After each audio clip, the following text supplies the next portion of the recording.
إيمان خوادي وشيطان أجل لما اللي شيطان وجه سليمو جماعة جارمي dura ilmi namaa jaaramu qaba. Jaarmee hawaasa tokkootiif if beekuun murteessaadha.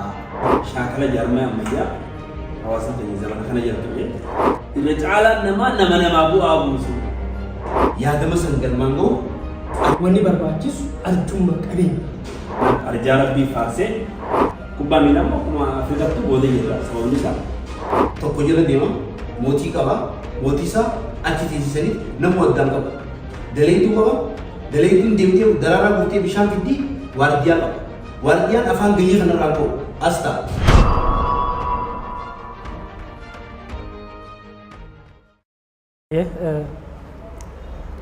Kabajamtootaa fi jaalatamtoota akkam jirtan duraan dursee arraanta nagaa waa'een marii keenyaa waa'ee jaarmaya hawaasa tokkoof jaarmayni maali kajuu akkasumatti jaarmaya hawaasaa kanaaf maaltu barbaachisaa san keessatti waa'ee arjummaa waa arjumuu jaarmayni tokko maaliin gad dhaabbata akkasumatti maaliin jaarmayni tokko kufa kajuu irratti keessummoota keenyaa abbaa caffee akkasumatti sheekha keenya ustaas Sheekh Ahmed Siraaj wajjin taanee marii gabaabaa asirratti dabarsuuf argamnee jirra.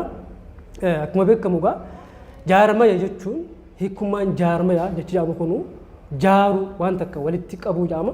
Akka aadaa Oromootti yoo laalle namni tokko hoggaa fuudhu jaarsa jaartii hoggaa jedhamu jaarsa jaaru nama tokko gartee waan takka jaaru jechuudha. Akkasumatti jaartiinis jaartu jechuudha. Baga rabbisi jaare jedhanillee akkasitti waan garagaraatiin hawaasni keenya beekama. Itti aansuudhaan mee keessummoonni keenya abbaan caffee Mu'az obbo Mu'az waa'ee jaarmaya irratti laalchisee yaada isaanii bal'isanii akka nuuf gumaachan asumaan afeerraa goona.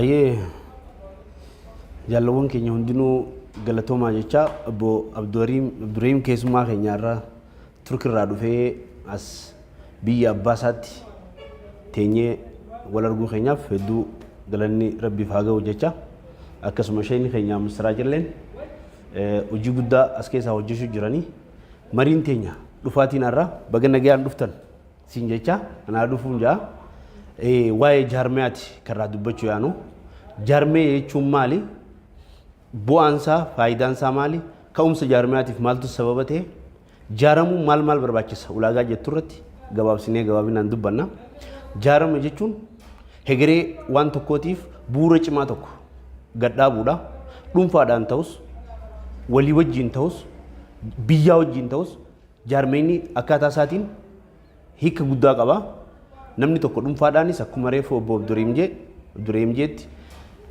haadha manaaf abbaa manaa gaafa godhatu jaarmee guddaadha yaada kaayaa yaada isaarra dhaabbateeti karoora yaada san galmaan ga'u kaayee buusiif waan isa barbaachisu gama diinagdeetiin erga yaada qopheessee booda gumaacha godhameen if jaaraa jechuudha. Akkasumatti jaarmee hawaasa tokko jechuun karaa hawaasni sun ittiin socho'u itti tokko ta'u itti wal dhaga'u karaa gabaabaadhaan jaarmee instituushinii guddaa tokko qabaachuun haalaan barbaachisaadha. Jaarmee saniif yaadamaatu dura barbaachisa. Yaada jaarmee sanii lafa kaa'u. Akeeka galma jaarmeenni sun barbaachisuuf qopheeffachuutu barbaachisa. Kanaaf yaadni isa ka'umsa guddoodha. Jaarmee tokkoof yaada jaarmee sanii eessaa deemaa jaarmeenni sun eessa gahuuf deemaa maal qopheessiti bakka san gahaa galma galii isaa san gahaa kan jedhu sirriitti yaada san kaa'uu barbaachisa. Erga yaadni akkasii qophaa'ee booda immoo wantoota yaada san galmaan gahinsa yaada saniitiif barbaachisan diinagdee isa barbaachisa jechuudha. Diinagdee isa barbaachisu kana erga kaa'amee booda eenyurraa akka barbaachisu biyya kamirraa akka barbaachisu yaadama san keessatti illee kaayama. Kanaaf isii san galmaan ga'uuf arjummaan achi keessatti illee arjoomni ati qopheessitu eenyu caalaa arjaatu arjummaadhaan beekama waan ta'eef inni xiqqoo qabu inni guddoo qabu waan qaburraa ka'eeti yaadama san galmaan ga'uuf arjoomni yookaan deeggarsi barbaachisaa jechuudha. Ilma namaarraa namoota jaarmee san utuban keessaa utubaan guddaan akkuma beekamu amantii islaamaa gaafa gad dhaabbatu arjummaadhaan kennaadhaan Usmaan ibn Affaan sheekni gaa waan baay'ee boodara dubbata gaafa nabii rabbii sallallahu alaihi wasallam hirmaadhaa jee deeggarsa gaafatu Usmaanii fi Abu Bakr Siddiqii fi Umar hangam takka qabeenya isaanii irratti wal dorgoman gaafa kun walakka harka tokko baasee tokko maatii hambisee tokko fidu kun walitti qabee boqorfaan bakka takka fida waan ta'eef amantii islaamaa gad dhaabuuf illee deeggarsi haalaanii arjummaan uummanni godhu barbaachisa kan oromootiif illee institushiniin garagaraa jaarminni garagaraa oromoo keessatti gaafa hundaa'u deeggarsa baay'eedhaan as ga'e jechuudha. Arrallee kanaaf jaarmee tokkoof deeggarsi haalaan barbaachisa. Arjummaa qabaachuun yeroon isiin nama furtulleen amma diinagdee harkaa qabaachuulleen amma kanaaf jaarmeenni yaadaa fi diinagdeedhaan beekumsa dabalatee waan sana akkasitti galma gahaa kan jiru kaasuu barbaadeeti jechuudha. Shayni keenya akkaataa amantii islaamaa keessatti akkaataa aadaa keenya aadaa oromoo keessattis jaarma jechuun maali kan jiru fi akkasumatti namni tokko arjaa jechuuf amala akkam qabaachuu qaba. Amantii islaamaa keessattis akka aadaa oromoottis arjaa ta'uu namni tokko maal qabaachuu qaba? Mallattoon arjummaa harkisa kakaasu maali? Akkasumatti faallaa kana ammas dooyinummaa namni tokko dooyinuu gajaamu hiikkaan isaa maal jechuudha? Maaltu dooyinummaa irratti nama kakaasa? بسم الله الرحمن الرحيم الحمد لله الصلاة والسلام على رسول الله صلى الله عليه وسلم غاري دا جارما جچون اكو بسين كاسا ترتن جار سيار ترايغلا رب سبحانه وتعالى إذا قال ربك للملائكة إني جاعل في الأرض خليفة جي قرآن التبوسيت نبي محمد عليه الصلاة والسلام نتيجة ملائكة دان ورا ولي رابك كبوتوكو أمنا سوني هوا في آدم يجو هوا في آدم كافة أممن إسال لما تولد جارما يتجو جارما يجون جما كانين دلوت والبك بوسود وال دالجسا دي مجو أتي غافا أبا منا فاتي منا غافا والفودن مال بك بوسود ديمن دلوت هم بيسود ديمن شنيو في الرام بيسود ديمن هواسين تو غافا جارم gaaroomina isa keessa jiru duudhaa isa keessa jiru wantoota ofii qabu san dhalootatti aanuuf hambisee deemuudhaaf afaansaa dhaloota isatti aanuuf hambisee deemuudhaaf waan garagaraa amantii isaa haala jireenya isaa aadaa yoo horsiisa bula isaa akkatti horsiifatu yoo naggada isaa waa hambisee deemuufi jechuudha. Wanni wal ijaaramuufi kanaaf jaarmayni dhaloota tokkoof murteessaadha. Hawaasa tokkoof murteessaadha. Uumamni kun irra hedduun isaa uumama jaarmayaati. Fakkeenyaaf re'eerri uumaa wajji deemti. Jaarma jechuun namoota wal fakkaatan fedhii wal fakkaatoo qabantu walitti dhufee fedhii wal fakkaatoo qaban sun tarkaanfachiisuudhaaf wal ijaarama. Re'een yoo facaatu taate mooraa bubbaatee bakka dheedaan dhayitu. Bubbaatees yoo facaatu bittinnooytu taate alaan galtu jechuudha. Gurmooytee bubbaatee gurmooytee galti jechuudha. Looniis akkasuma gaalli akkasuma. Bineensonni illee akkasuma jechuudha. Jaldeessi bifa wal fakkaataan osoo qalametti hin makamne tokkummaa isaa eeggatee bobbahee gala jechuudha. Hawaasni tokko jaarma isaa gaafa jaarratu jireenya isaatiif eenyummaa isaatiif hegeree isaatiif hegeree ilmaan isaatiif jechuudha. Kanaaf jaarmina waan tokko hawaasa tokkoofis murteessaadha. Kanaaf nabiin alayhi salaatu wassalaam mu'mina nama islaamaa waggaa fakkii godhu islaamni akka jaarmayaati jedhe akka dallaati jedhe dallaa lama akka dallaa lamaati yashuddu ba'du ba'daa jedhe walgarii wal jabeeysaa jeetti fashabbaka bayna asaabi'i akkana qubasaa walitti diree akkana wal jabeeysaa jedhe. Kanaaf hanga nama karaa deemullee arraakibu shayxaan jedhe nabiin alayhi salaatu wassalaam. Namni tokko ka imala kophaa deemu shayxaana jedhe. Lamallee shayxaanuma jedhe. Sadii immoo jamaadha jaarmaya jedhe. Maaliif irraa waa ittisuu danda'an? Kanaaf yadullahi macal jamaa jedhe nabiin alayhi salaatu wassalaam. Gargaarsi rabbii jamaa wajji jiraa jedhe. Jamaa wajjiini nama walitti dabalatame wajjiini gargaarsi rabbiillee sanirratti gargaara jechuudha. Jaarmayni hawaasa tokko murteessaadha. Diinagdee isaa keessatti hawaasummaa isaa keessatti amantii isaa keessatti barbaachisaadha. akkasuma jaarmee saniifis qabaataan barbaachisaadha. Qabaataan akkuma hayyuun barbaachisu. Hayyuun jaarmee tokko barbaachisu qabaataan barbaachisa. Arjaan barbaachisa.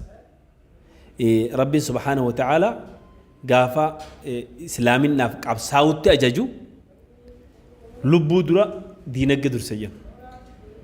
Kanaaf namni isin lamaanisitu wareegama jedhamee fudhatama. Arjummaanis wareegama tadhiyyaa jedhaniin wareegama. Arjummaanis wareegama gootummaanis wareegama. Goonni gaafa waan itti qabsaa'u saniif lubbuu isaa kennee dabarsu arjaan ammoo qabeenyi isaa dabarsee kennaa jechuudha. Lamaan isaanii walitti hidhata qaba. Kanaaf rabbiin quraana keessatti wajaahiduu fi sabilillah bi'amwaalikum wa anfusikum jedha. Qabeenya keessaniin qabsaawaa karaa rabbii keessatti jeet achi booda maal godhe wa anfusikum jedha lammaffaa maal durse qabeenya durse jechuudha. Qabeenyi murtaawaadha. Qabaataan murtaawaadha. Murteessaadha. Akkasuma arjaan murteessaadha. Horiin jenna namni rabbiin horiitti kenne tokko wardiyaa jenna. Tokko immoo daanyaa qabeenya saniiti jenna. Namni qabeenya san eegu marsee eegu ka kennuu hin dandeenye bakiila jedhama. Inni immoo maal jedhama wardiyaa jedhama. Wardiyaa maal ta'u wardiyaa qabeenya sanii jedhama. Qabeenya san eega malee qabeenya san of kennee kennuu hin dandeenye jechuudha. Kanaaf qabeenya saniif wardiyaa jedhama haarisa.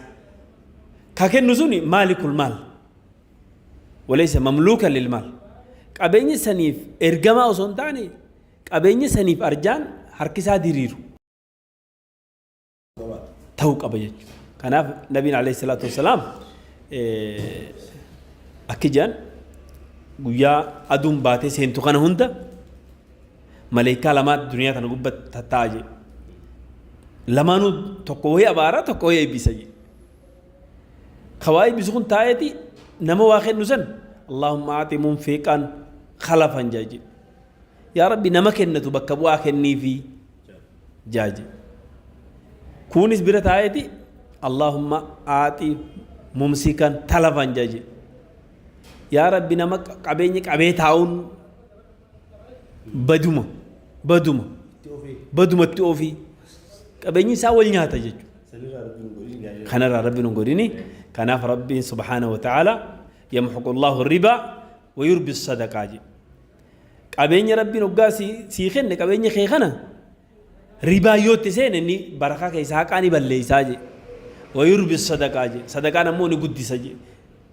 Irraa baasuun jechuudha. Sadaqaa jechuun irraa baasu waan bu'aa hawaasa tokkoo qabuuf ummata tokkoo qabuuf. Kanaaf nabiin alayhi salaatu wassalaam khayruun naas anfa'uun naasi linnaas. Irra caalaan namaa bu'aa buusu. Kana jee kanaaf hawaasa jaaramee hawaasni keenya hawaasni Oromoo iddoo garagaratti diinagdee irratti wal jaaramee diinagdee isaatiin cimuu qaba.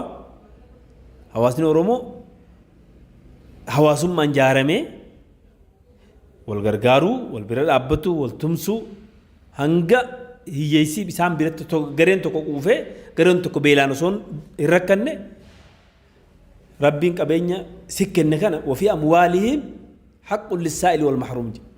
Qabeenya muumintoonni wanni beekamaniin qabeenya isaanii keessa haqa miskiinaa jira. Haqa miskiinaa san baasanii kana jee kanaaf arjaa rabbii faarsee arjummaan ammaas sifa rabbiiti subhaanahu wa ta'ala. Sifti rabbii arjaa. Kanaaf ni qaanfate je rabbiin arjaadhaa je. Arjummaa sarraa ni qaanfate je gabrichi gaafa yaa rabbi waan haa kenni harka ol qabe. Duwwaa deebisu ni qaanfate je arjummaarra. Kanaaf arjummaan sifa rahmaan sifa rabbii subhaanahu wa ta'ala. Kanaaf sifa bareedduu qabaa jechuudha. Ni galeeme kanaaf bakiilli immoo aduwwullah abaarsa qabaa. Bakiilummaa rabbiin irraa dhorke amma jecha tokko jira. Jecha namni keenya yeroo baay'ee waliin arrabsu ilma haadha luugee jedhan. Jechi ilma haadha luugee jedhan suni bakiilummaa irraa dhufee jedhan.